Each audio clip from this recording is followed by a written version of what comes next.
हल्दीघाटी युद्ध में महाराणा प्रताप और सलीम के बीच मध्य भीषण युद्ध। आइए जानते हैं।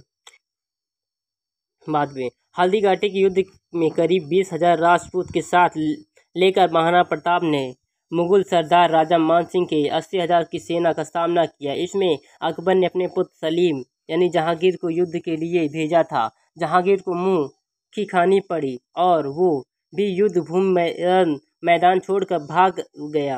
बाद में सलीम ने अपनी सेना को एकत्रित कर फिर से महाराणा प्रताप पर आक्रमण किया और इस बार भयंकर युद्ध हुआ। इस युद्ध में महाराणा प्रताप का प्रिय घोड़ा चेतक घायल हो गया।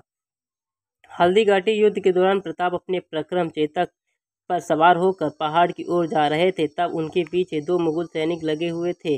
चेतक ने तेज रफ्तार पकड़ ली और लेकिन रास्ते में एक पहाड़ी नाला बह रहा था। युद्ध में घायल चेतक फुर्ती से उसे लांग गया, परंतु मुगल उसे पार न कर पाए। चेतक नाला तो लांग गया पर अपनी गति धीरे कम होती गई और पीछे से मुगल की घोड़ों की टापें भी सुनाई पड़ी। उस समय प्रताप की अपनी आवाज़ सुनाई पड़ी, हो नीला घोड़ा रा अवसार। प्रताप ने पीछे मुड़कर देखा तो उसे एक ही अश्वारोही दिखाई पड़ा। वो था उनका छोटा भाई शक्ति सिंह।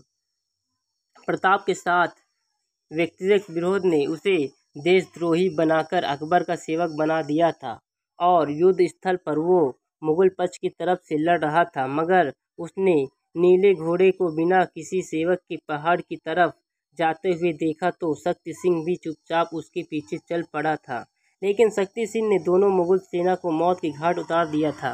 जीवन में पहली बार दोनों भाई प्रेम के साथ गले मिले थे। इस बीच चेतक जमीन पर गिर पड़ा और जब प्रताप उसकी काठी को खोलकर अपने भाई द्वारा प्रस्तुत घोड़े पर रख रहा था, चेतक ने प्राण त्याग दिए। बाद में उस स्थान पर एक चौतरा बना दिया गया, जो आज तक उस स्थान को इंग्रथ कहा जाता है। राजपूतों ने बहादुरी के साथ मुगलों का मुकाबला किया, परंतु मैदानी तोपों तथा बंदूकों से सुसज्जित शत्रु की विशाल सेना के सामने समूचा पराक्रम निफल रहा। युद्ध भूमि पर उपस्थित 22,000 राजपूत सैनिकों में से केवल 8,000 जीवित सैनिक युद्ध भूमि से किसी प्रकार बचकर निकल पाए।